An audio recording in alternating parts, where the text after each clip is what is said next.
అది రామాపురం అనే ఒక చిన్న పల్లెటూరు. పచ్చటి పొలాలు, చుట్టూత కాలువ గట్లతో చాలా ప్రశాంతంగా ఉండేది.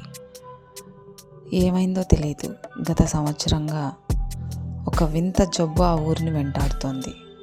అదేంటంటే 18 ఏళ్ళు నిండిన ఆడపిల్లలు వాళ్ళకి తెలియకుండానే ప్రెగ్నెంట్లు అయ్యేవాళ్ళు. ఇది ఎలా వస్తుంది అని వాళ్ళకు కూడా తెలియదు. ఈ విషయం మీద ఆడపిల్లలు, గ్రామస్తులు చాలా కంగారు పడిపోయారు.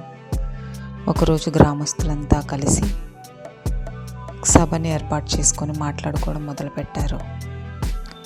అసలు ఇదంతా ఎలా జరుగుతుంది, ఎవరు చేస్తున్నారు, మనిషేనా, వేరే ఇంకేదైనా వింత శక్తా అని వాళ్ళలో అనుమానం మొదలైంది. ఇంతలో ఆ ఊరికి అరుంధతి అని ఒక ఎస్ఐ ట్రాన్స్ఫర్ అయ్యి వచ్చారు. ఈ విషయాన్ని తెలుసుకొని వెంటనే ఇన్వెస్టిగేషన్ మొదలుపెట్టింది అరుంధతి. ఈ ఇన్వెస్టిగేషన్లో భాగంగానే ఒకరోజు రాత్రి ఒక అందమైన అమ్మాయి వేషంలో ఆ ఊర్లో తిరగడం మొదలుపెట్టింది. అలా తిరుగుతూ ఉండగా ఊరి చివర ఒక ఇంటి పైన ఆమె కన్ను పడింది. అది చూడ్డానికి చాలా పాడుబడిన ఇల్లులా కనిపిస్తోంది. దగ్గరికి వెళ్ళి ఆ డోర్ ఓపెన్ చేసిన అరుంధతి షాక్కి గురైంది. ఆ ఇంట్లో ఎక్కడ వస్తువులు అక్కడ చిందరు అందరగా పడి ఉండడం తను చూసింది. అసలు ఇక్కడ ఏం జరుగుతుంది, ఇక్కడ ఏముంది అని తనకు అర్థం కాలేదు. అలా లోపలికి వెళ్ళి అణువణువు వెతకడం మొదలుపెట్టింది. అలా వెతుకుతున్న అరుంధతికి ఆ ఇంటిలో ఒక మూల కొన్ని గ్రంథాలు కనిపించాయి. వాటిని తన చేతిలోకి తీసుకొని బయటకు వస్తుండగా వెనుక నుంచి ఎవరో పిలిచినట్టు అనిపించింది.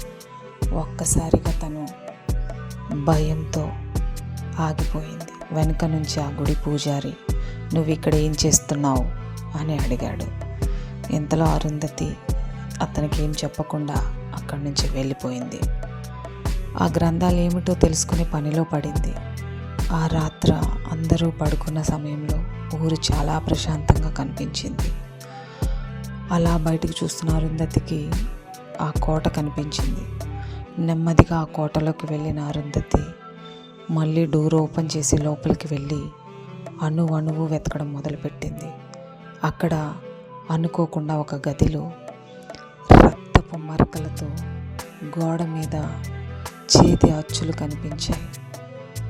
దీంతో ఒక్కసారిగా భయపడిన అరుంధతి అసలు ఇక్కడ ఏముంది, ఏం జరుగుతుంది తెలుసుకోవాలని ఆతృతతో ఇంకా కొంచెం ముందుకు వెళ్ళింది. అలా వెళుతున్న అరుంధతికి ఒక్కసారిగా ఒక మూలన ఒక వింత ఆకారం కనిపించింది. ఆ ఆకారం ఎవరిది ఏంటి అని తెలుసుకునే ప్రయత్నంలో తను చాలా భయపడుతూనే దగ్గరికి వెళ్ళింది.